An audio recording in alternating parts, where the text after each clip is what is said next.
Bom, agora está gravando. Boa noite a todos, irmãos. Estou muito feliz em receber todos vocês, começando mais um Aljava Online. Eu quero hoje dar oportunidade para cada um de vocês, quero ouvi-los mais. Nós vamos avançar no assunto Reino de Deus. Eu estou falando desde segunda-feira passada. Falei sobre os dois ambientes jurídicos no último Aljava. Quem não pôde estar presente está gravado no link nosso privado lá no YouTube. Também falei um pouco sobre esse aspecto emocional na quinta-feira aqui no Sonho de Deus. Essa palavra, inclusive, eu mandei para todos vocês hoje, as emoções em tempo de pandemia. Ministrei sobre isso no Aljava presencial no sábado de manhã, que foi um tempo muito precioso. Quem estava lá, acho que pode compartilhar conosco. Foi um momento muito bom. E depois eu avancei um pouco no assunto no culto de domingo à noite, né? Então eu quero nessa noite poder ouvir um pouco vocês e a gente compartilhar um pouco mais sobre isso. Eu queria, antes de mais nada, eu não sei se a Fernanda e o David já estão online. A Fernanda está por aqui. Fernanda, se você tiver, desmuta o teu microfone. Eles ainda estão no hospital Sírio-Libanês, em São Paulo, mas a Fernanda falou que ia tentar participar do Aljava. Eu não estou conseguindo olhar todo mundo. Se ela estiver presente aqui...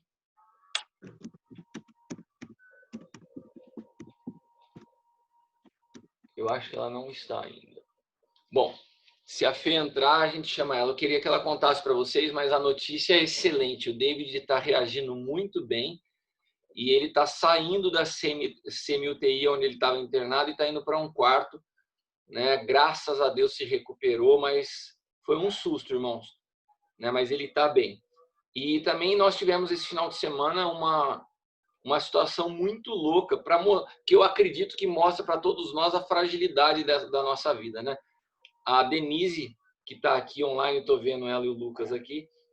A Denise, na sexta-feira à noite, estava aqui a Leila estava aqui no meu escritório, no computador, batendo papo com ela, as duas rindo, conversando, blá, blá, blá, blá. No sábado, a Denise manda uma mensagem para a Leila, falando assim, tô indo fazer uma cirurgia de urgência, tô com uma apêndice que estourou, tá com sangramento no meu abdômen.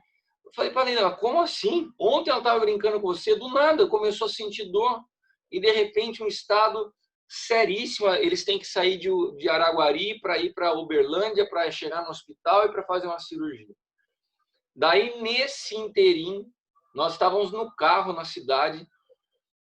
A Leila falou assim, a Leila convocou toda a equipe de intercessão da igreja para estar orando e me chamou. Nós gravamos nós começamos a orar no carro e mandamos para ela. Eu queria, se você puder, conta para a gente, Denise, o milagre porque foi um milagre, irmãos. Ela sai com um diagnóstico de apêndice, sangramento no abdômen, de repente ela vai com um encaminhamento para uma cirurgia de Araguari, para Uberlândia, e daí quando chega em Uberlândia, os médicos resolvem fazer alguns exames nela antes de colocá-la na cirurgia. Bom, contei até aqui, agora é contigo, Denise. Então, boa noite todo mundo, boa noite, irmãos. Na sexta-feira, como o Kiko falou, com a Leila estava maravilhoso, começou depois, mais tarde, a dor já começou, né? E eu tive na sexta-feira de ir para o hospital, então desde sexta eu estava no hospital, fizemos exame no hospital, deu infecção no sangue, e no sábado de manhã era só exame, né? E todos os exames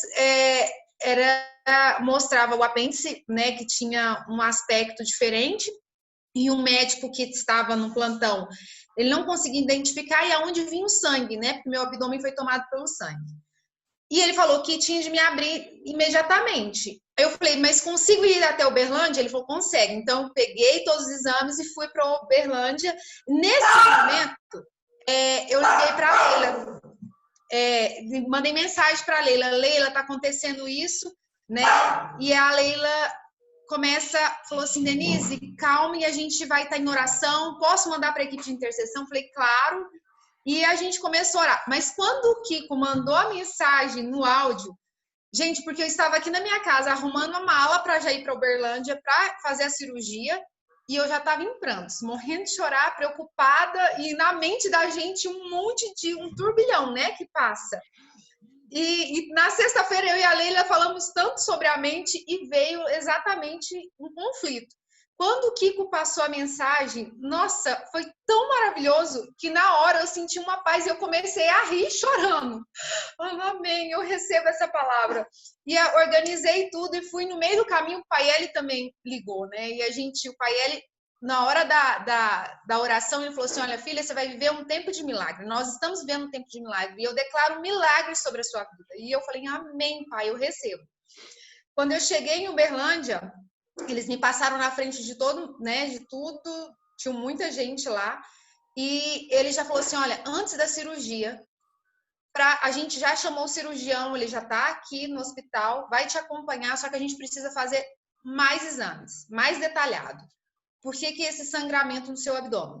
E aí eles começaram todo o processo, e eu passei a madrugada inteira, ele falou assim, eu vou estar te assistindo, nesse processo, porque você vai ter que passar quando a dor foi evoluindo no grau, né? Você tá agora com 7 de dor. Quando falar que tá no 10, a gente já vai para o centro cirúrgico. Eu falei, meu Deus. E o Lucas não podia ficar comigo. O Lucas teve que voltar para Guari. E eu fiquei lá naquele quarto e comecei a declarar. Foi o que o Paiele falou, filha, declara, não aceita na sua mente. E eu comecei a declarar todo o tempo no quarto. As enfermeiras vinham, colher sangue, vinha fazendo exame.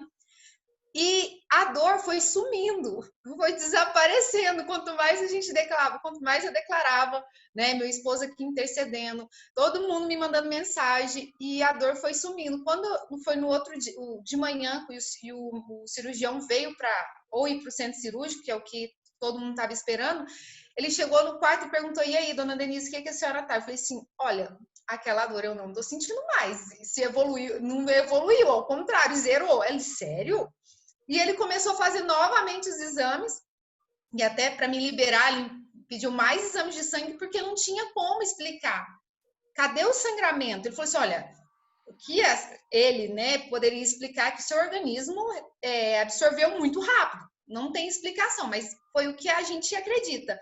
E seu apêndice também voltou ao normal, né? Não tem mais nada. E graças a Deus, eu falei, olha, eu vou te liberar. Não tem outra palavra a não ser um milagre. Você sair com milagre. encaminhamento de uma cirurgia e de repente chega lá na hora do exame para ser operada, os exames dão negativo e você para com a dor e a dor desaparece na hora da cirurgia, né? Então... mas você sabe por que eu pedi para você dar esse testemunho, Denise? Porque nós estamos vivendo dias e todos nós aqui, que caminhamos juntos, uns há menos tempo, outros há mais tempo, mas nós fomos treinados por Deus para viver os processos de Deus. Todos nós aprendemos falando assim, beleza, se Deus fizer, amém. Se Deus fizer, nós não vamos recuar. Aprendemos a entender a dimensão da cruz, a enfrentar os desafios, mas nós não podemos perder de vista que Deus é um Deus de milagres. Ele é um Deus que nos conduz por processos, mas ele pode transformar um processo que você está vivendo da noite para o dia. Deus continua sendo um Deus de milagres e nós não podemos perder de vista esse Deus do sobrenatural. Nós estamos recebendo, o Senhor tem nos falado que esse segundo semestre é um segundo semestre de milagres.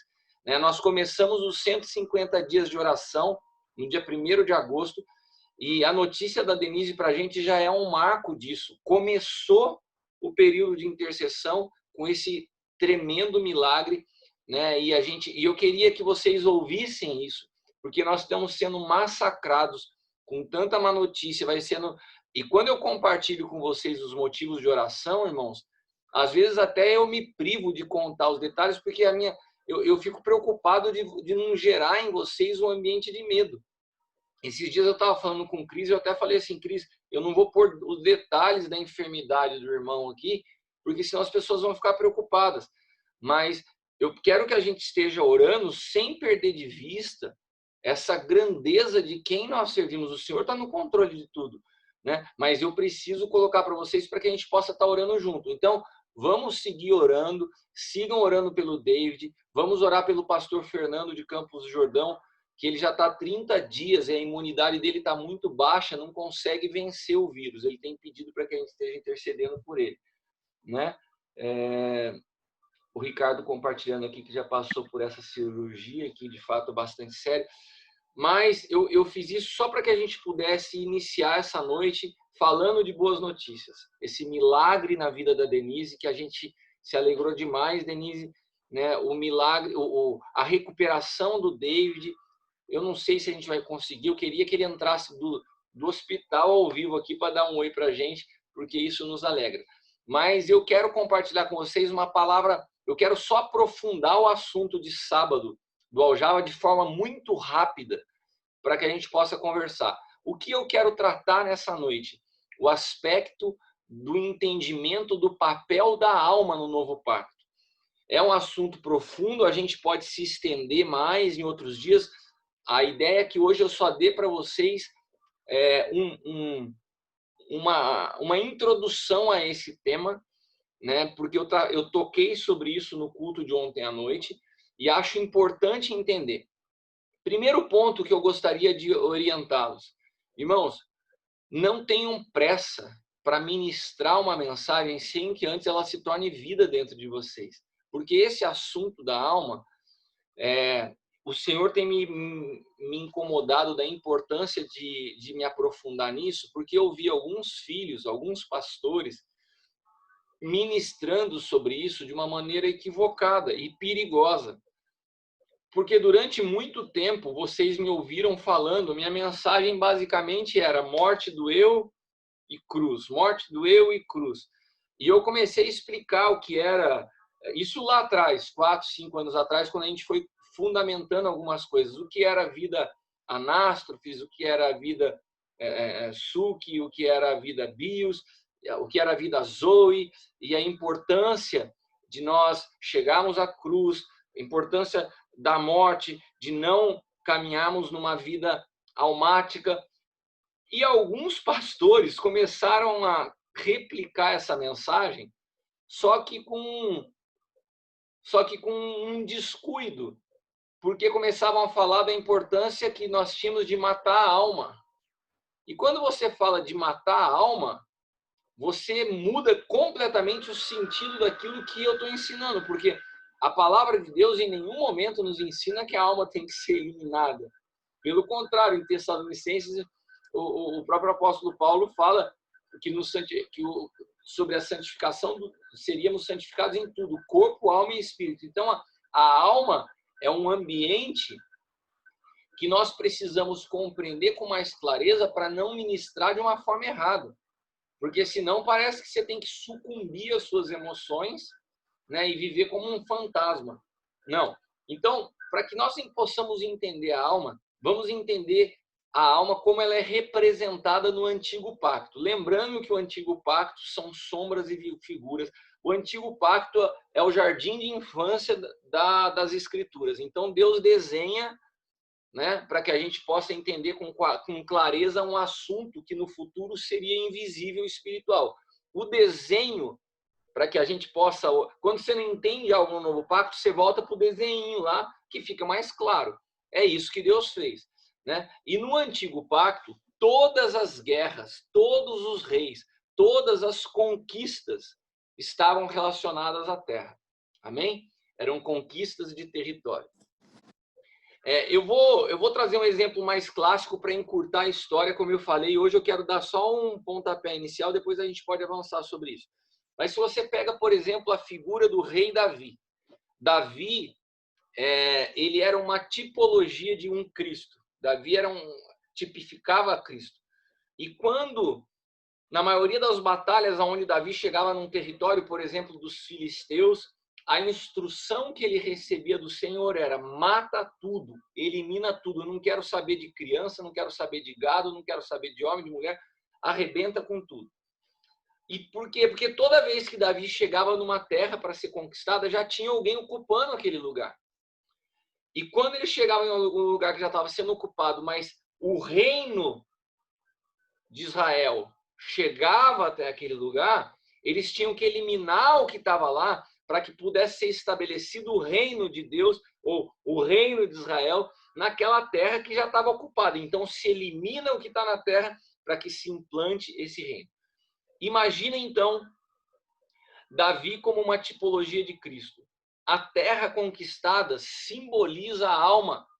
No novo pacto, o ambiente a ser conquistado, porque vocês se lembram do que nós falamos no sábado, do que nós falamos na semana passada. O reino de Deus é interior. Lucas 17. O reino de Deus não vem em aparência visível porque o reino de Deus está dentro de nós. O reino de Deus está dentro de nós. Se o reino de Israel no antigo pacto era algo externo e as terras eram territórios, o reino no novo pacto é espiritual e invisível, está dentro de nós. Se ele está dentro de nós, quando ele chega em nós, ele tem uma terra a ser conquistada. Essa terra é a nossa alma. Por isso a palavra de Deus sempre fala, por exemplo, o semeador saiu a semear. Quando a semente cai em boa terra, é uma alma que acolhe. Porque, na verdade, irmãos, toda a relação de Deus conosco é no Espírito. Então, o Espírito do homem está pronto. Quando o Espírito de Deus, quando o Espírito Santo de Deus encontra a tua vida, ele se funde ao teu espírito. O Cristo é formado em nós no Espírito, mas ele precisa governar sobre esse território que até então estava sendo ocupado na sua vida, que é a tua alma. Então, a alma é o território do antigo pacto que tem que ser conquistado no novo pacto. Quando essa alma é dominada, é governada por Cristo, a alma por si só não é má. Presta atenção no que eu estou falando, porque tem gente que cravou na cabeça essa expressão. Você não pode ser um crente almático. Não é que esteja errado falar isso. O problema é quando você não entende toda a extensão do que se diz respeito ao almático. Nós falamos de almático, aquele que conduz a sua vida na alma, de uma alma que não é sujeita ao espírito. Porque a alma por si só não é ruim. Isso está claro por vocês? Porque senão a gente começa a demonizar a alma. E, na verdade, a alma ela só manifesta o governo que é estabelecido por ela. Porque a alma é o ambiente das nossas expressões, é a sede das nossas emoções, é a sede dos nossos sentimentos. E quando a alma é governada pelo Espírito, a alma é o local, é o canal de onde você expressa esse governo de Cristo, através dos seus relacionamentos, através dos seus sentimentos. Então, a alma governada, eu até usei ontem um exemplo no culto para falar. Quando nós vemos Josué e Calebe, ou os espias chegando diante da terra prometida, a terra a ser conquistada, ali era uma simbologia profética de uma terra que seria tomada por Cristo. No novo pacto, isso simboliza a igreja. Essa terra que precisava ser tomada por Cristo. A palavra que a maioria dos espias tem em mente quando vai reportar a Moisés é: cara, essa terra tem gigantes. Agora, qual era a realidade da nossa vida sem Cristo? Muitas pessoas jamais acreditariam que seria possível uma transformação em nós, porque olhavam para nós e falavam: meu, esses caras têm um gigante lá dentro. Você imagina um crente olhando para mim e para você 20 anos atrás, um crente das antigas olhando para a gente, quem éramos nós 20 anos atrás? Hein, Adriano? Adriano Rente. Imagina aquelas irmãzinhas do coque olhando para você 20 anos atrás. Assim, isso aí é um gigante, tem cara de gigante, e dentro dele tem um gigante. Deus não está nisso aí, velho. Né? Assim foi a realidade do testemunho da maioria dos espias quando olharam para a terra. É uma terra de gigantes. Ali habitam gigantes. Não tem o que possa ter de bom. Mas tiveram dois caras que tiveram uma perspectiva diferente. Josué e Calebe olharam e falaram assim: não, a terra é boa. Ela só está mal ocupada. Cara, essa é a mesma realidade nossa no novo pacto. Você olha para uma pessoa, você não avalia o que tá ocupando ali. Você avalia o que Deus pode fazer se a gente tirar essa ocupação que antecede o reino. Porque quando o reino de Deus chega, ele não tem divisão, ele não permite negociação, ele elimina tudo. Por isso Davi eliminava tudo, porque não pode haver mescla de semente, não pode ter negociação com os filisteus, não pode guardar um pecadinho de estimação, não pode falar assim: olha, eu quero o reino de Deus na minha vida, mas eu quero manter isso aqui. Isso foi exatamente a diferença de Davi e Saul. Saul negociou com aqueles que ocupavam a terra e falou assim: eu vou preservar alguma coisa. E daí o que aconteceu? Ele perdeu o governo, ele perdeu o trono. Quando nós negociamos a chegada do reino de Deus em nossas vidas, ela tem que destruir tudo que ocupava as nossas vidas antes dessa chegada. Porque se nós tentamos negociar, nós perdemos o governo. O governo do quê?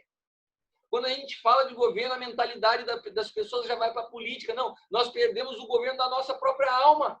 Esse território que tem que ser completamente tomado pelo reino, ele passa a ter a presença, a ocupação de inimigos que fatalmente vão te seduzir para retornar ao comando que eles tinham. Por isso, quando Paulo escreve aos Filipenses, na carta de Paulo aos Filipenses, capítulo 4, versículos 6 a 8, Paulo foi um cara que entendeu essa realidade do novo pacto com maior clareza do que todo mundo. E se tem alguém que pode nos ensinar, mais do que qualquer psicólogo, terapeuta ou psicoterapeuta, como controlar as emoções, é o apóstolo Paulo. Porque ele entendeu essa realidade de quando Cristo toma as nossas vidas, quando o reino de Deus chega em nós, nós podemos ter o governo sobre a alma, que é esse território que o Senhor está em busca no novo pacto. Então, Paulo escreve a epístola ou a carta aos Filipenses de dentro da cadeia, aguardando pela sua morte e instruindo a todos os seus filhos e a igreja a se alegrar no Senhor. Regozijai-vos no Senhor, outra vez vos digo, alegrai-vos no Senhor. Como é possível o cara está aguardando pela morte num ambiente horrível e ter tanto governo das emoções? Aqui ele nos dá a receita. Não estejais inquietos por coisa alguma. Beleza, apóstolo Paulo, como que eu não fico inquieto por coisa alguma? Faça suas petições serem conhecidas diante de Deus, através da oração.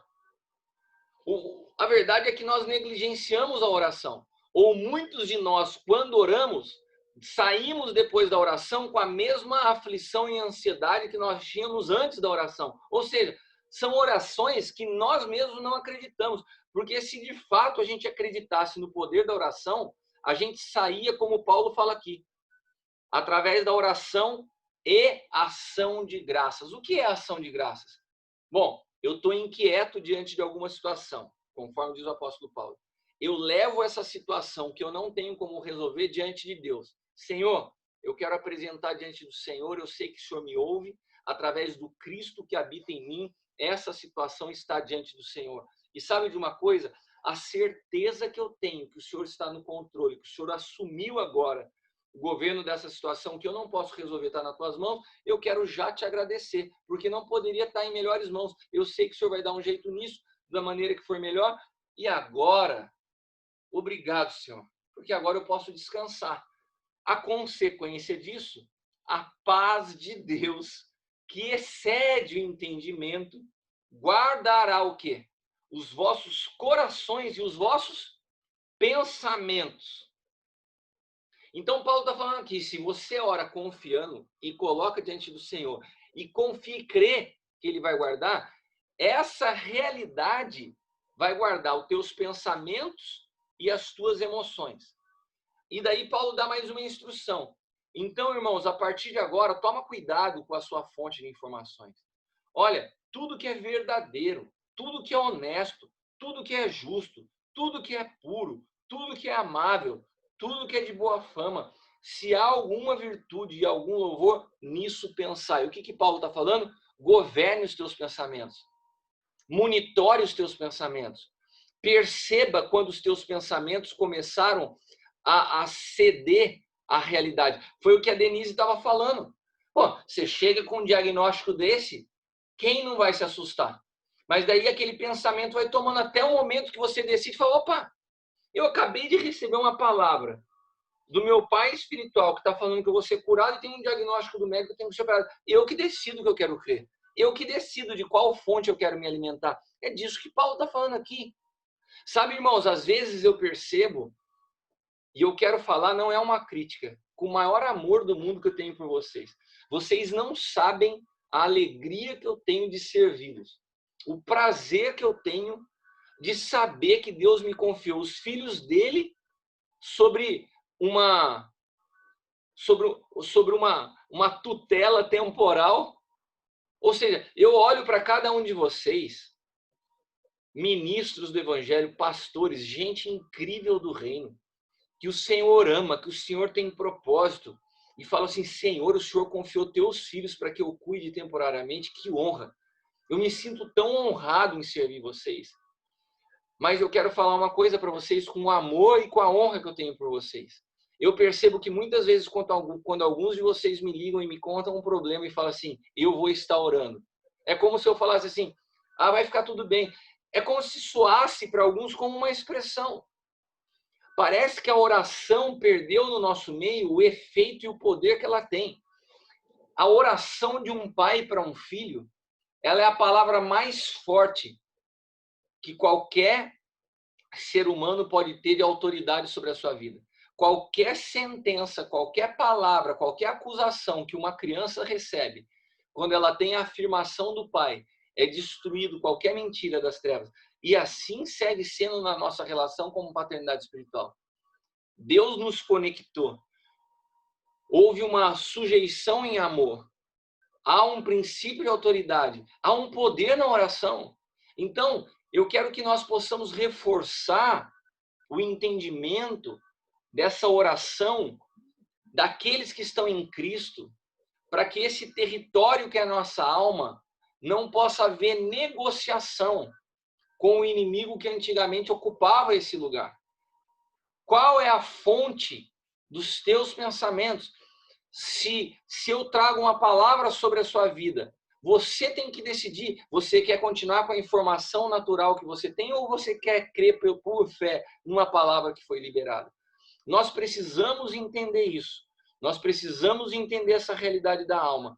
E ontem eu estava falando, inclusive, da situação de Davi, quando Davi vai para a caverna de Adulão. É muito interessante o texto de Davi na caverna de Adulão, porque a Bíblia diz que juntaram-se a ele. O que quer dizer isso, o fato de juntaram-se a ele? Juntaram-se a ele porque eles foram voluntariamente atrás de Davi. Se nós buscarmos o texto, quer ver? Eu vou achar aqui. Está em 1 Samuel.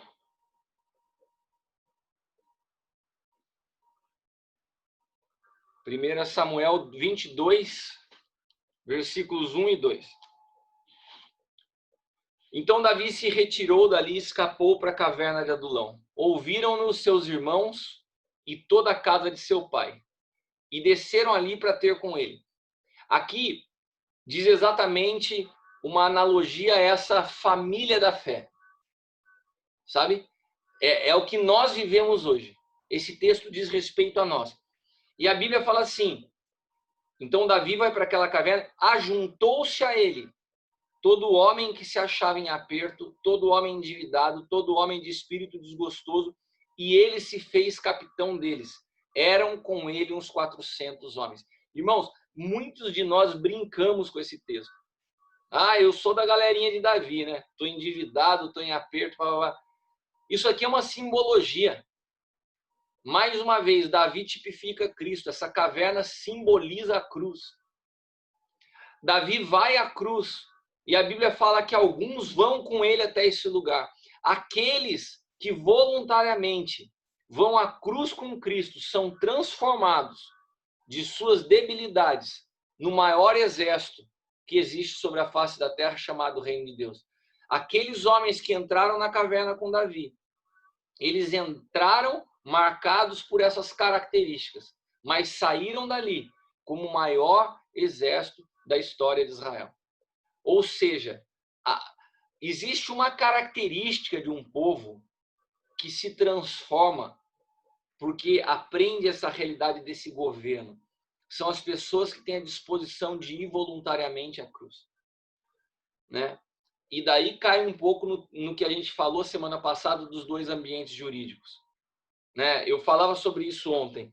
Quando nós nos deparamos com Romanos 7, com Romanos 8, tem gente que continua, fala assim, não me conta sobre Romanos 8.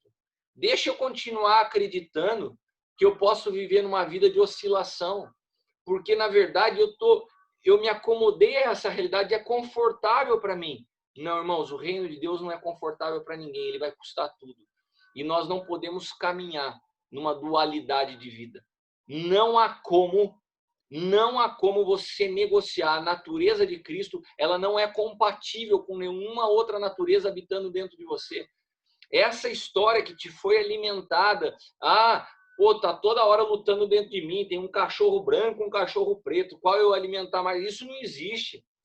O reino de Deus, ele vem e destrói tudo. A palavra de Deus diz em Romanos 8 que a lei do Espírito da vida venceu a lei do pecado e da morte. Nós já não temos mais justificativa para vivermos na prática do pecado.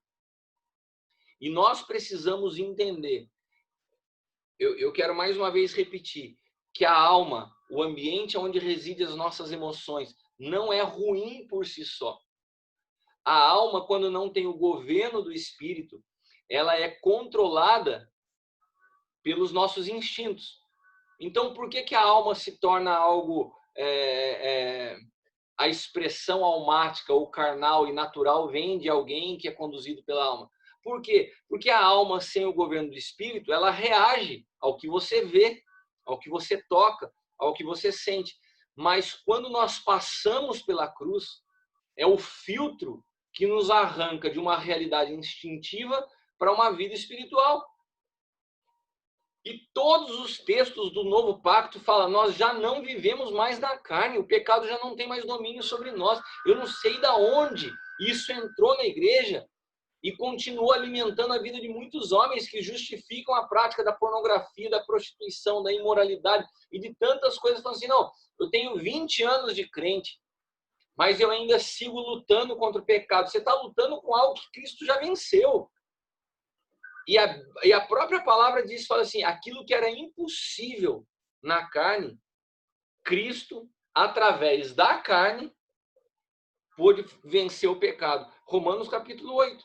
Ou seja, a tua luta pessoal com o pecado, nunca você vai vencer. Ou nós entramos na caverna com Cristo, ou nós entramos na caverna com o rei Davi, ou nós vamos voluntariamente para a cruz e permitimos que ele nos rasgue, que ele elimine tudo que habitava esse território chamado a nossa alma, as nossas estruturas de pensamento, as nossas marcas do passado. Cada palavra que nós ouvimos de derrota, você não vai dar certo, você não nasceu para isso, você não tem... Se todas essas áreas não forem tomadas e governadas por Cristo, nós nunca vamos poder viver o que o apóstolo Paulo aqui nos explica em Filipenses. Creia no poder da oração, apresente diante do Senhor. Já termine a oração agradecendo porque Ele está no controle. Você vai experimentar uma paz que excede entendimento. E depois monitora os teus pensamentos. Tudo que é bom, tudo que é agradável. Para de ficar ouvindo notícia da Rede Globo. Para de ficar vendo estatística de morte de Covid. Para de se alimentar de tanta porcaria. Gaste tempo lendo a palavra, ouça a voz do Espírito, interceda pelos teus irmãos, mas não seja tomado por esse ambiente de medo. Se o Senhor não guardar a cidade, em vão vigia a sentinela. Irmãos, a nossa vida está debaixo do cuidado dele. Não é um vírus que vai antecipar a tua morte, ou a gente crê que Deus está no controle, e eu falo para vocês como quem recém passou por essa situação. Em nenhum momento eu tive medo de morrer. Eu sei que Deus está no controle da minha vida. Se é o Covid, se é a hora que for para ser, vai ser. A gente não precisa ter medo da morte. Nós temos que entender que o Senhor tem o controle sobre as nossas vidas. Então, eu queria trazer esse assunto nessa noite para a gente, né? Como meus filhos amados, como esse ambiente que eu estou vendo dia após dia um amadurecimento, nós estamos crescendo em Cristo. E eu queria trazer para vocês essa clareza um pouco maior sobre a alma, que a gente pode avançar nos próximos, mas eu quero dar tempo para que vocês também possam falar nessa noite. Amém? Eu não sei se a Fernanda e o David entraram. Eu acho que ela entrou. Fê, você está aí com o David? Se tiver, desmuta o seu microfone, por favor. Ou não? Acho que não está, não. Bom, alguém gostaria de... Vocês têm liberdade, que a gente não teve muito tempo. desde o assunto da semana passada, dos 2 ambientes jurídicos, passando pelo aljava de sábado de manhã, quando nós tratamos do reino de Deus, e para essa palavra que eu estou trazendo para vocês hoje, com uma explicação para que a gente possa entender o papel da alma no novo pacto, né? Esse lugar, esse território que o Senhor quer conquistar para se revelar, para se expressar, e não como algo ruim em si mesmo, né? Se vocês querem compartilhar algo, se existe alguma dúvida, eu queria ouvir vocês nessa noite. Quem tiver algo para perguntar ou para colocar, por favor, desmuta o seu microfone e contribua conosco nessa noite. Eu queria ouvir vocês. Mas sempre eu peço sem brigar, vai dar tempo para todo mundo. Eu sei que todo mundo está doido para falar.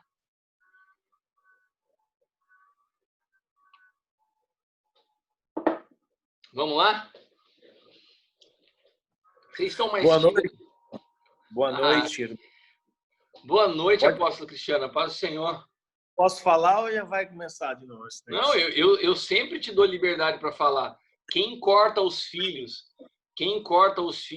e fica sacaneando a emoção dos filhos não sou eu, não. Então, eu não vou nem falar sobre isso. Vamos deixar passar, né, irmãos? Mas assim, o primeiro assunto, né, a respeito dos ambientes jurídicos do antigo pacto e do novo pacto, né? Além de ser, né, um assunto que foi proposto aí pelo Cris, de extrema, vital importância, que todos nós venhamos a nos aprofundar o máximo possível nisso. Por quê?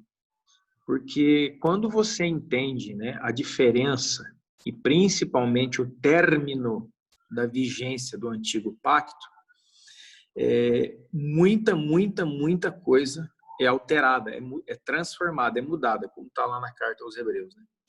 E quando nós não fazemos isso, não, vou continuar pregando, continuar ensinando, né? Vou contar de novo, pegar o gancho, contar milésima vez a história de Davi, de Noé e todo mundo, que era gente de Deus, uma maravilha, mas sem apresentar, por exemplo, as histórias deles sobre uma visão de princípios eternos, você acaba cometendo um grave erro, né, segundo a carta aos Hebreus. Então, esse assunto, né, mais um que foi colocado aqui no Java, usando essa palavra, não é simplesmente um assunto, mais um que o Cris falou e nos ensinou.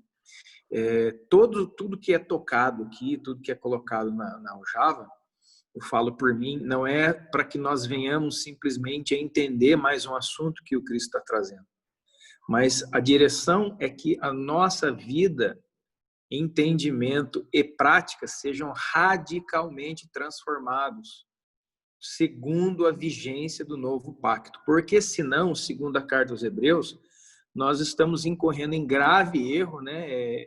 Expondo Jesus à vergonha novamente, sabe? E a gente, assim, irmãos, parece que é uma coisa qualquer, mas a gente não anda. Todas essas, vamos dizer assim, esses fenômenos espirituais que estão sendo colocados aqui, como ainda que o nosso homem exterior se corrompa, o nosso homem interior se renova dia após dia, ele não vai acontecer. E aí eu estou falando de mim mesmo. E aí a gente vai fazer qual recorrência ao nosso pai espiritual que aí está. Por exemplo, vou ligar para o Cristo, cheio de questões, cheio de problemas, a vida está difícil. Eu fico recorrendo à paternidade todas as vezes, entendeu? Para pedir oração como se eu estivesse na vigência do antigo pacto. Porque, embora eu esteja lendo e esteja ouvindo o que ele está falando a respeito do que foi dito aí, por exemplo, do nosso homem interior, que é renovado, a gente volta sempre com a mesma coisa, entendeu? Sempre, tá difícil. Por favor, ore por mim. É lógico que a intercessão tem o seu lugar, não tem nada a ver uma coisa com a outra, como está sendo dito, mas é importante nós entendermos que tudo que tem sido falado é para que nós venhamos a partir agora, se nós estamos num lugar que não é esse, a partir agora. E isso vai tocar em todas as áreas da nossa vida e nos transformar totalmente. Posto que, se não, somos, na verdade, boas pessoas que entretêm uma plateia com pregações, né, com o storytelling, né? O cara é um contador de histórias bíblicas fantásticas. Cara, a gente chora. Mas está tudo numa vigência passada. As próprias colocações, né, de oração, de jejum, como estou falando aqui, deixa eu ver no horário, que o Cris já falou. Oração, jejum, todas as outras coisas que são práticas da vida cristã, vamos dizer assim, baseadas num contexto que que não existe mais, e não é que não existe somente, ele não pode voltar. Essa era a grande briga do apóstolo Paulo. A volta, né, daquilo que é judaico. Aí você pensa, mas não tem nada a ver com o judaísmo. Tal. Então, a raiz do judaísmo não é somente colocar quipá e tocar shofar. É um padrão de pensamento baseado de Gênesis a Malaquias, sem extrair os princípios eternos. Ou seja, você fica rodeando de coisas que como disse Paulo, pela manifestação e explicação dessas coisas, atraem assim, dão um senso de saber, de sabedoria. Nossa, ele fala do hebraico, ele fala do aramaico, ele traz datas antigas, bíblicas. Nossa, é muita sabedoria e não é nada, é engodo. É coisa que trava a gente, coloca a gente para trás.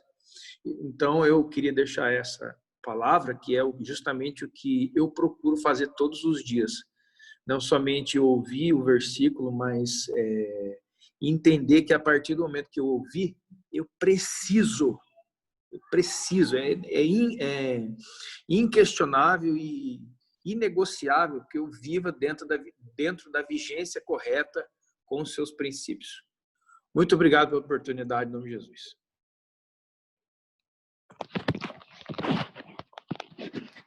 Muito boa a tua colaboração. Fico feliz em te ouvir, é exatamente isso. Só quero mais uma vez reforçar, como o Cris bem colocou, a gente tem que entender de fato, um dos papéis principais da paternidade é levar cada um de vocês a uma maturidade em Cristo, mas eu volto a reforçar, entendo profundamente o poder da oração e para mim não há dificuldade alguma que nesse processo seu de crescimento você me ligue frequentemente pedindo para que eu ore pela tua vida. Estou à disposição para isso. Eu tenho orado todos os dias, constantemente, por cada um de vocês, nominalmente. Então, para mim, não há nenhuma dificuldade em seguir orando por vocês. E creio que a nossa oração, ela precisa, inclusive, avançar, né? Porque eu entendi bem o que o Cris colocou, mas se não, de repente, você entende mal, fala assim, putz, eu não vou ligar para o Cristiano, porque... Não, você tem total liberdade e a gente está aqui para realmente... E eu entendo, irmãos, que cada um de nós está vivendo uma medida, uma realidade, e eu não tenho pressa com nenhum de vocês, né? Nós não estamos aqui que nem enrolando jornal em banana verde, querendo forçar um amadurecimento. O amadurecimento é natural. E quem dá o crescimento é o próprio Cristo. A minha responsabilidade é só cuidar do que pertence a Ele, enquanto Ele está produzindo o crescimento. Então, a primeira coisa que o Senhor me falou anos atrás, quando a gente estava iniciando o processo do Aljava, foi assim, a característica que eu mais espero de você é paciência, porque cada um vai requerer um tempo. Então, eu tenho total tranquilidade para entender isso e para respeitar o tempo de cada um de vocês. Amém? Mais alguém gostaria de compartilhar algo, de falar aqui com a gente? É sempre bom porque a gente vai edificando junto. Fala, seu santo, pode desmutar aí. O Cris estava querendo te ouvir. Olá, paz, amados. Tudo bem, querido? Ó, paizão. Beleza? Maravilha. Então, depois que eu me converti, depois que eu teve o encontro com Cristo, ou seja, a minha alma, usando o Salmo 116, ela entrou num descanso. Porque por todo longo período da minha vida, onde Cristo ainda não habitava só uma religião, que nem era o religário de Cristo, então eu era governado pela alma. como todo ser gerado em Adão. E o nosso encontro com Cristo encerrou esse ciclo. Nós não somos mais. O maior problema nosso espiritual é desentender isso. Você nem se existe essa palavra, mas mesmo no meio de uma vida espiritual que nós já temos e mantemos e suprimos, lendo, orando, buscando o Senhor, essa vida espiritual, às vezes, ela foge e nós esquecemos, por causa das circunstâncias, de que Cristo, olha, Davi entendeu isso no Antigo Pacto, no Salmo 116. Se você ler o Salmo 116 todinho, você vai ver que o encontro de Davi com Deus proporcionou para ele uma oração onde ele orava para que a sua alma se submetesse àquilo que Deus já tinha feito. Ou seja, Davi fala no Salmo 116, versículo 7, que é muito lindo, ele fala uma coisa que é um decreto, uma ordem. E eu tenho usado isso desde quando eu me converti. Porque toda vez que a minha alma quer voltar ao controle, por causa dos deslizes que nós mesmos proporcionamos, por causa da circunstância, então Davi fala assim, né, nesse capítulo 116, versículo 7. Volta minha alma a teu repouso, pois o Senhor te fez bem. Então, se você ler o Salmo 116 todinho, Davi conseguiu fazer uma oração sem ainda a manifestação do Cristo. Mas Davi está falando nesse salmo, o título desse salmo é Amor e Gratidão para com Deus pela sua salvação. Sim, mas Davi vivia, aqui tem que tomar um cuidado com o que você está colocando, porque Davi vivia a realidade do Antigo Pacto. E quando exatamente, não, isso que eu estou dizendo, foi o que eu falei no começo. O que Davi está expressando aqui é a realidade do que Paulo fala em Romanos capítulo 7. Davi tinha relances que a alma dele, que ele percebia e que ele clamava ao Senhor para que a alma entrasse nesse lugar, mas ela não permanecia ali, porque ele não tinha... Exatamente, foi isso que eu disse. Então, isso que eu quis dizer. Se Davi teve esse lance antes da manifestação do Cristo, hoje muito mais nós que temos já a manifestação daquilo que Davi tinha como, vamos lá, como uma sombra.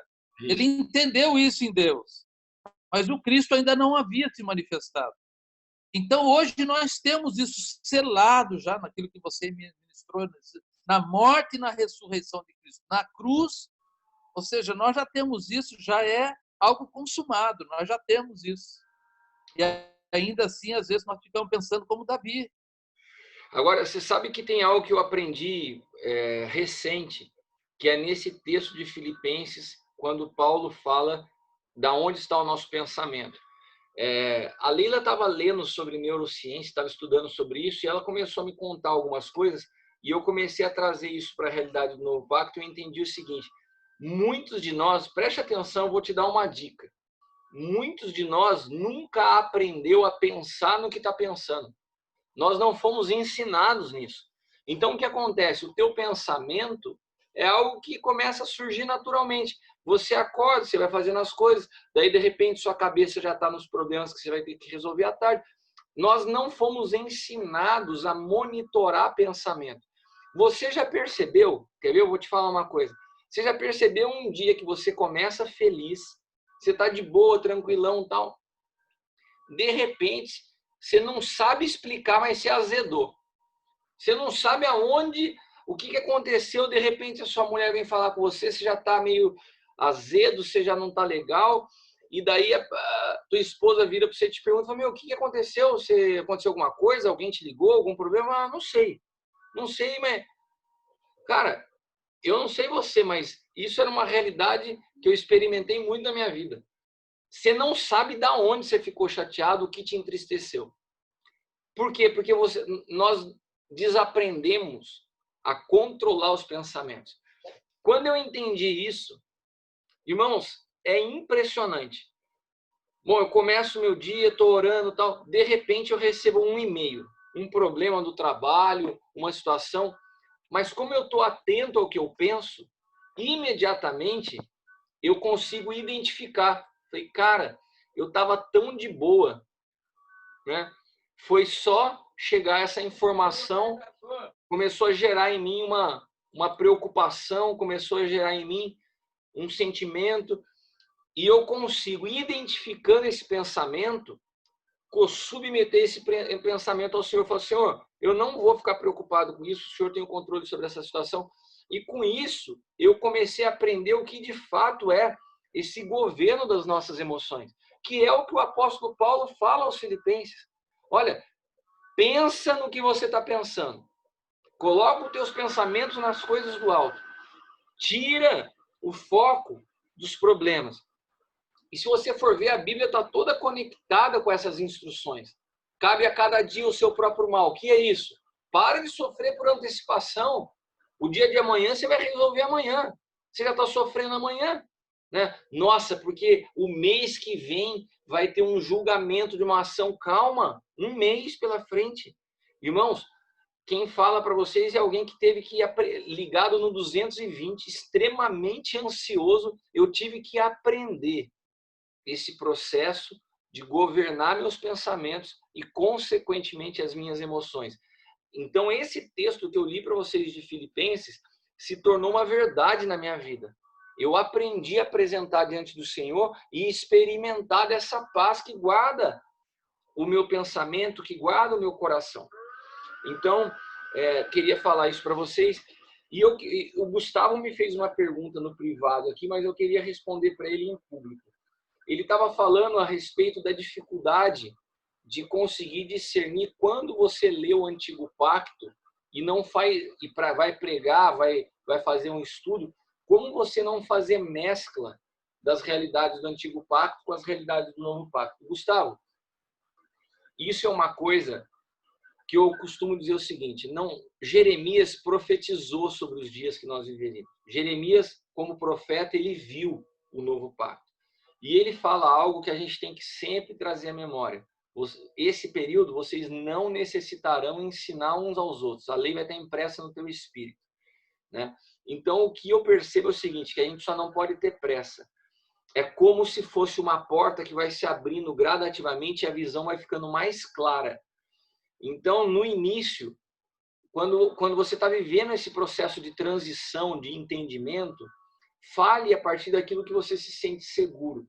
E tome cuidado com as analogias do Antigo Pacto, porque senão elas se tornam histórias descontextualizadas do que de fato elas queriam mostrar. Porque todas elas apontam para o Novo Pacto. Todas elas, todas as histórias do Antigo Testamento, elas são sombras ou figuras de uma realidade espiritual futura. Se você não tem clareza do que elas representam, ministre a partir do Novo Testamento. O Novo Testamento é a realidade. Se você não tem clareza do que aquele desenho, do que aquela sombra, do que aquela realidade simboliza, então não use até que você se sinta seguro para isso, né? Quando você está falando do Novo Testamento, você já está falando da realidade presente. Mesmo assim, as pessoas fazem confusão. Então, à medida que essa luz... Por exemplo, eu vou falar para você, a saída do povo do Egito à terra prometida. Tem várias paradas ali, tem várias estações. Cara, esses dias eu estava lendo um livro sobre a jornada do povo do Egito à Terra Prometida. Incrível, impressionante. A cada estação onde eles paravam tem uma representatividade da jornada da nossa vida, de Adão a Cristo. Essa transição nossa de amadurecimento espiritual, ela está toda representada em figura na saída do povo do Egito à Terra Prometida. Então é algo incrível que eu nunca tinha me atentado. Mas à medida que você vai avançando, teus olhos vão clareando, você vai conseguindo enxergar com mais realidade, essas coisas vão se tornando mais simples de se entender. Então não precisa ter pressa.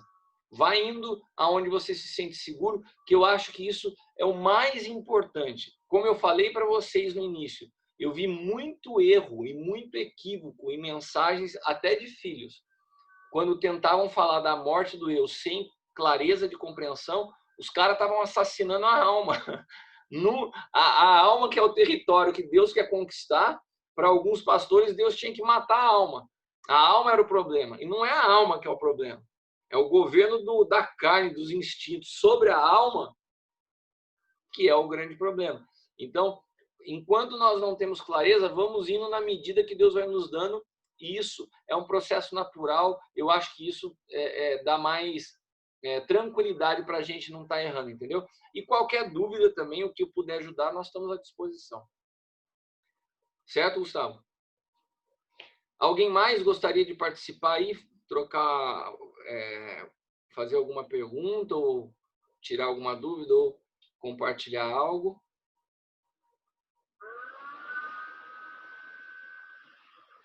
Não?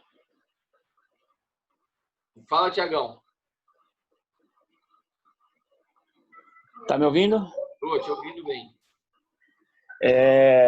Então, eu tava no culto ontem e acho que a comparação, não a comparação, mas a forma que você colocou ontem sobre a alma simbolizada pela terra, né, no Antigo Pacto, no Antigo Testamento. E hoje, quando você começou a falar de novo sobre isso, eu lembrei de um fato que está em 2 Reis, que é quando o rei da Síria ele começa a manipular as coisas para invadir Israel, só que ele encontra um desafio que é a presença de Eliseu, né, dentro daquela terra. E Eliseu, eu vi aqui, né, conforme a gente foi desenrolando a conversa aqui hoje, como uma presença, um mover profético que nós temos, que é o próprio Espírito Santo dentro de nós, que consegue nos dar a identificar por onde que o inimigo vai atacar, de que forma que ele vai entrar no território, a ponto de que num dia, quando ele acorda de manhã, que é aquela história que acho que tem muito pastor aqui, né? Hoje já pregamos muito sobre isso. É quando o moço de Eliseu ele olha os montes, ele vê os montes repletos de inimigo no território, e Eliseu ele fala assim: não, espera aí, você não está enxergando bem. O número daqueles que estão conosco é muito maior do que os nossos inimigos. E Eliseu ele traz, né, o exército da Síria para dentro do território de Israel, no sentido de mostrar para eles, para aquele inimigo, que existia governo naquele lugar. E eu acho que você falando sobre monitorar pensamento, se eu estiver falando bobeira, você me corrige aí. Mas eu consegui ver muito claro. Tiago, sabe o que eu acho interessante no que você está falando? Presta atenção, vocês vão perceber, alguns de vocês vão perceber essa mesma coisa. É só eu trazer luz num assunto da alma. Olha a quantidade de coisa que vai se abrindo dentro de você. Você está fazendo uma analogia que eu nunca parei para avaliar por essa ótica que você está fazendo esse texto. Mas você está fazendo com muita clareza. É só a gente entender essa simples analogia da alma como esse território, que no Antigo Pacto era o lugar de conquista, e hoje é esse ambiente dentro de nós que precisa ser, que antes estava sendo habitado pelos filisteus e hoje está sendo governado por Cristo, e já te abre um leque de entendimento de vários textos antigos. Eu acho interessante o que você está falando agora, porque é exatamente o que eu estou tentando explicar. À medida que a gente vai entendendo, vai se clareando, né? Vão se encaixando as coisas de uma forma natural. Mas pode seguir. Tá. Então, só finalizando, duas coisas que eu achei muito interessante aqui, eu até peguei a Bíblia e fui dar uma olhada, que Eliseu ele faz uma oração, e nessa oração ele fala: Senhor, que os inimigos fiquem cegos e que eles entrem. Ou seja, justamente quando algumas situações do cotidiano, elas conseguem de alguma forma nos atingir e até nos entristecer ou nos preocupar, mas o inimigo entrou cego, ou seja, você vai entrar, mas aqui você não tem governo, você só vai entrar e identificar que aqui tem governo. E quando eles entraram, o Eliseu ele já fez uma oração na sequência falando: Senhor, que eles agora enxerguem. E quando eles abriram os olhos inimigos, eles se depararam com o quê? Com o exército de Israel rodeando eles e depois, na sequência, mandando eles embora. Ou seja, as coisas do nosso dia a dia, as situações, eu creio que a gente está vivendo um tempo onde as emoções elas ficam muito afloradas, né? Então, medo, preocupação, angústia, a incerteza, e elas, às vezes, elas podem, de alguma forma, nos tornar, nos deixar tristes, preocupados, mas quando nós temos realmente esse governo de Cristo nas nossas vidas, essas situações, elas nunca vão governar, porque o inimigo cego, ele não pode ocupar território e exercer governo. Há um governo dentro de nós. Eu acho que o exemplo foi super bem colocado e eu queria trazer agora para uma parte prática. Assim como nós falamos que o pecado pode ser um acidente de percurso e não uma prática, é a mesma coisa. Você ser acometido por uma notícia, você se deparar com uma realidade, aquilo te trazer uma tristeza, produzir em você uma angústia temporal, é natural. É natural. A nossa alma é o ambiente aonde, mas como você bem colocou, Tiago, se nós temos o governo de Cristo, o que nós não podemos achar natural é que isso se estenda. Ah, eu estou chateado hoje. Ah, eu estou triste amanhã. Ah, quanto tempo? Ah, já estou assim faz uma semana. Cara, daí tem alguma coisa errada, né? E com relação aos dias que nós estamos vivendo, eu concordo, eu tô que nem a Dilma analisando a tua frase. Eu concordo, mas discordo. Porque nós não podemos olhar para esses dias que estão produzindo esse ambiente e nós nos incluímos nisso e falar assim, cara, eu estou com as minhas emoções afloradas porque é normal. Não, cara, não é. Não podemos deixar. Não estou falando que isso seja um erro se você tiver. O que eu estou trazendo hoje aqui é um alerta para nós como corpo. Não se deixe entrar nesse ambiente. Não permita, né? Mais uma vez, leve as suas inquietações ao Senhor em oração. Permita que a paz do Senhor tome conta dos seus pensamentos e monitore os seus pensamentos. Né? Mais uma vez, instrução prática. Para de ficar assistindo o dia inteiro notícia do Covid, quantos índices de morte, como isso, como que aquilo, blá, blá, blá. Essa fonte de informações, a gente sabe que hoje há uma guerra ideológica por trás dessa pandemia. Irmãos, eu vou dar para vocês uma notícia aqui. No momento que nós ficamos doentes aqui em casa, a Leila foi muito tranquila, eu fui mais forte, mas enfrentei a situação. Quando eu vi que a Bruna ficou doente, eu achei melhor fazer um cuidado mais... ser mais cuidadoso com ela. O Santo conhece bem um médico que é comum a nós, o Dr. Ciro. Dr. Ciro, cara, é um dos únicos médicos que eu conheço que sabem fazer um diagnóstico. Porque a verdade é que os médicos hoje não sabem nem fazer diagnóstico. Esse cara para mim é um papa da medicina que ele tá, até um gênio. O Santo tem 60 anos de idade, ele é pediatra, e o Santo se consulta com ele até hoje. Verdade. Tô falando sério, o Santo vai nele até hoje, Cris. Mas o cara é um gênio, cara. E a gente levou a Bruna hoje lá, porque a Bruna fez todos os exames de sangue, deu tudo tranquilo, cara. E ele falou e ele é todo, ele xinga você, né? E te sacaneia, ele é uma figura. E a gente foi lá e falou, seus cabeça dura, a Bruna não teve Covid nada, né? Eu falei, como não? Deu no exame. Ah, esses exames não prestam, as pessoas não sabem fazer diagnóstico. Sabe quanto cada pessoa diagnosticada com Covid que passa pela rede pública, quanto que o governo municipal ganha? R$19 mil. Vocês não têm noção o surto de H1N1 que está na nossa região do Vale do Paraíba, que os caras estão tudo diagnosticando como Covid. E ele começou a contar para mim, esse cara é um gênio, ele falou para mim, e ele começou a falar, você sabe o que está por trás de ideologia, o que estão fazendo com a medicina no Brasil e no mundo? O líder, né, da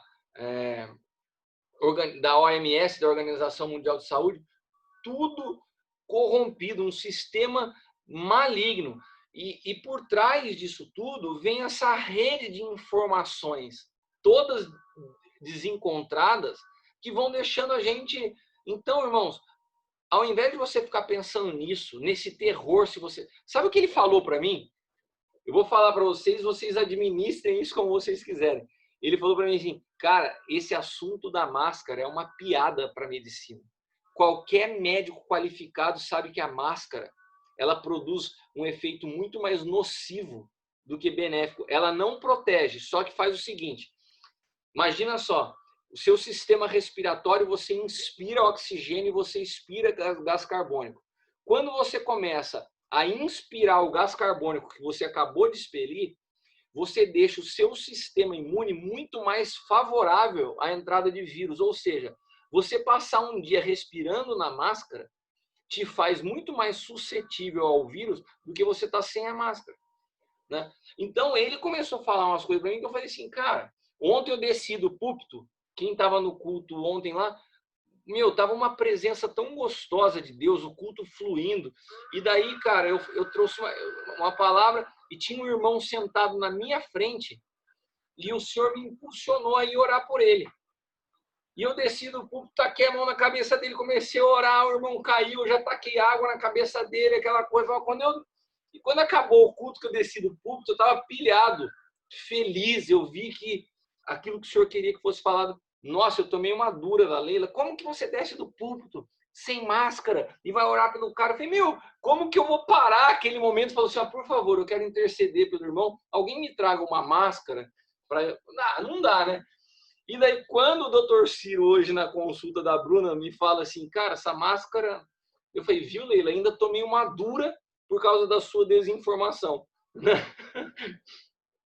Mas eu tô brincando com vocês, o que eu quero só dizer é o seguinte... Oi, gatinho. Ela está falando que está ouvindo e que é o protocolo. Tá bom. A Leila mandou um recado aqui, que a dura que ela me deu é porque tem um protocolo a ser seguido. Mas Gente. Muito obrigado pela sua informação. Mas, na verdade, eu tô querendo brincar um pouco com vocês para vocês não permitirem que esse ambiente de medo, de terror... Eu vou liberar uma palavra sobre a tua vida. Você que está com mais medo. Nenhuma das pessoas que estão aqui, nenhum dos filhos vão morrer de Covid. Eu declaro isso em nome de Jesus. Tira isso da sua cabeça. Você não vai morrer de Covid. Cara, o Senhor tem um tempo para todas as coisas. Nós temos muito a fazer pela frente. Não vai ser esse vírus que vai nos atormentar desse jeito. Então, tome os cuidados necessários. Não é porque eu falei da máscara que você vai chegar no culto agora sem máscara. O meu apóstolo falou, não. Temos um protocolo. Como eu falei para vocês, temos que respeitar esse protocolo. Só não deixe que isso se transforme numa paranoia na tua vida. Tem gente, cara, que a mão já está até gasta de tanto álcool que fica passando na mão. Toma cuidado, irmão. Não deixa isso virar uma neura. Por isso que eu estou falando... Eu posso falar uma coisa? E é incrível que a gente não percebe que a gente está perdendo tanto tempo com medo, né? Por exemplo, teve que eu estava com medo, né, do hospital, do diagnóstico, aquilo começou... A gente vai perdendo a noção do tempo, o medo vai nos, né, dominando. A partir do momento que você decide, né, que entra na sua mente, que você fala assim, renovação da mente, né? Que você entra a palavra e toma posse, acabou. Pode passar, continuava com dor, mas a minha sensação é que eu já não vivia mais aquilo. Então, eu tinha assumido um controle sobre um pensamento que antes estava bem contrário, né? E é incrível, porque assim, olha, a gente tem 5 meses que eu estou trabalhando em casa, né? Com os filhos, né? E o Lucas também.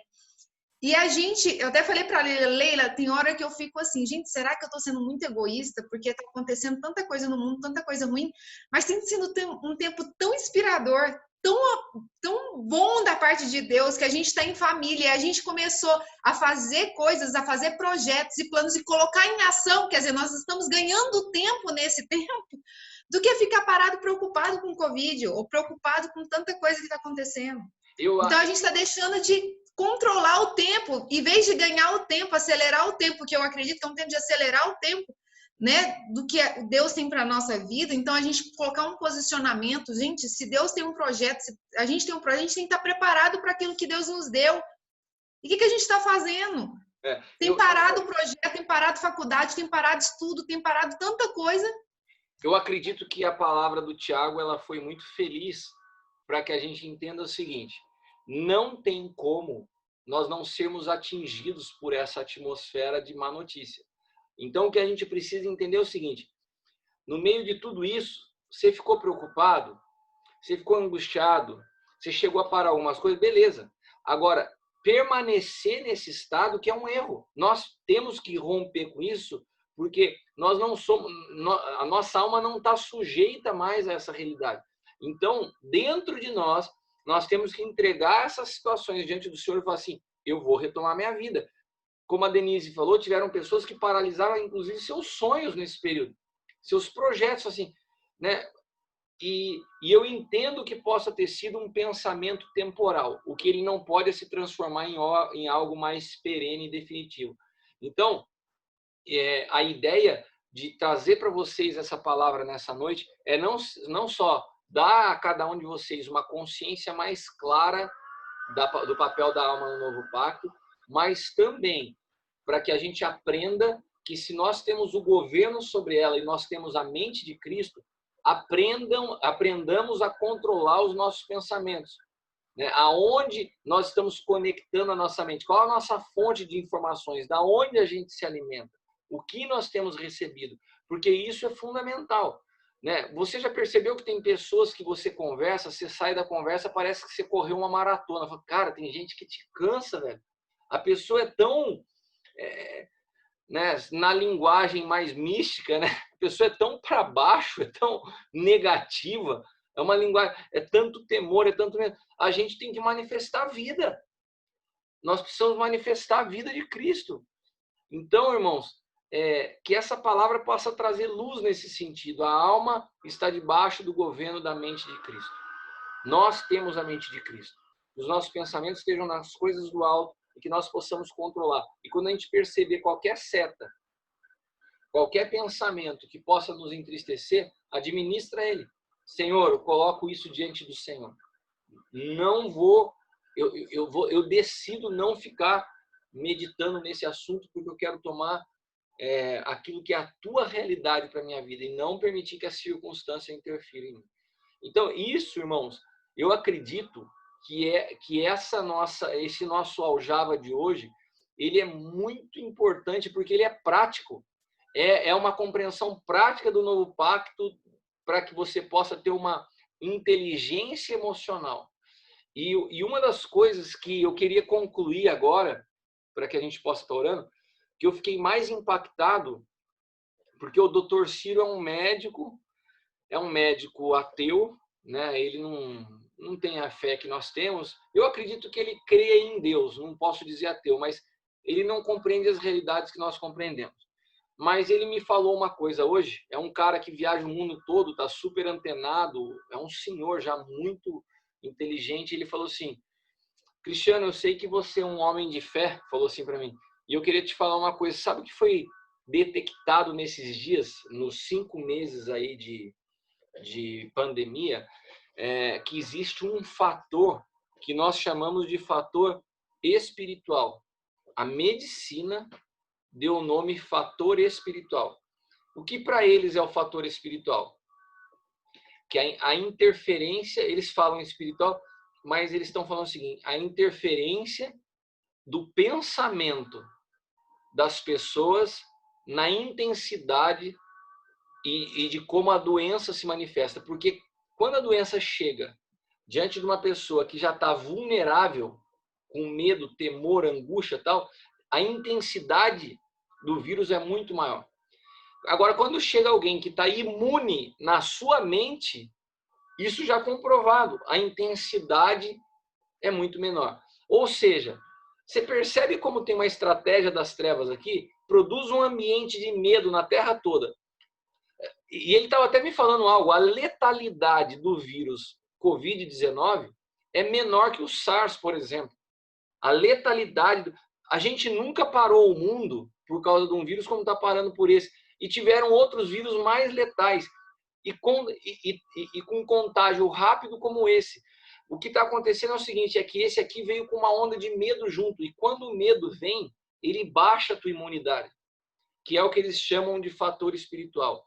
Irmãos, nós não podemos ser pego por isso. Não deixa o medo penetrar tua casa, não deixa o medo penetrar tua mente. Nós estamos guardados pelo Senhor. Amém? Então, sujeite os teus pensamentos a Cristo, aprenda a controlá-los. E eu creio que nós vamos sair desses dias mais fortes em Cristo, aprendendo a lidar melhor com as nossas emoções. Eu vou ler só aqui a questão. O Roberto está falando aqui. Eu creio que podemos comparar a questão: você é o que você come ou se alimenta, em você vive daquilo que você pensa ou é governado. Exatamente, Roberto. Da mesma maneira que aquilo que nós nos alimentamos. E é engraçado que a consulta da Bruna hoje foi toda sobre isso. Ele falando que a alimentação da Bruna, ela tinha que se alimentar mais de vegetais, de alimentos que produzem as vitaminas que ela precisa, porque a alimentação dela interferia no organismo dela. É a mesma coisa. Hoje, a fonte de nossa alimentação de notícias, ela determina muito quem nós somos e como estão as nossas emoções. Então, nós precisamos aprender a controlar as nossas fontes de informação, aonde nós nos alimentamos. Inclusive, pasmem, até palavras que você ouve. Porque hoje em dia, se não tivermos o discernimento do Espírito, inclusive palavras, mensagens, podem interferir no nosso sistema de crenças. É o que eu falei na palavra da semana passada dos 2 ambientes jurídicos. Quantas pessoas cresceram ouvindo que é natural você passar a vida lutando contra o pecado? Se ouve uma coisa dessa, produz um estrago dentro de você. Por que produz um estrago? Porque é uma justificativa para você continuar sempre preso à mesma realidade. Então, até o que você ouve tem que se ter um filtro, tem que se ter cuidado. Amém, irmãos? Eu quero respeitar o tempo para a gente não terminar muito tarde. E queria orar com vocês agora. Aqueles que quiserem participar desse trabalho de 150 dias do Sonho de Deus, tem um link que você pode se cadastrar e estar orando junto com a gente. Se você quiser, faça isso. Mas como eu já sugeri a todos, procurem vocês também estarem levando a igreja em oração, vocês estarem orando com os filhos, com os pastores, com os líderes. E vamos entrar nesse trabalho de oração, porque eu creio que nós teremos um semestre tremendo pela frente. Vamos experimentar um tempo de milagre. Nós vamos ser surpreendidos pelo Senhor nesse semestre. Amém? Alimentem a sua fé, as suas expectativas, porque o nosso Deus não perdeu o controle, Ele está cuidando de cada detalhe e Ele nos preparou para esse tempo. Eu vejo Deus formando em nós um povo maduro para enfrentar essa realidade que a igreja vai se deparar pós-pandemia. Nós vamos ainda viver muitas coisas grandiosas juntos e encham seu coração de expectativa e alegria para esse segundo semestre.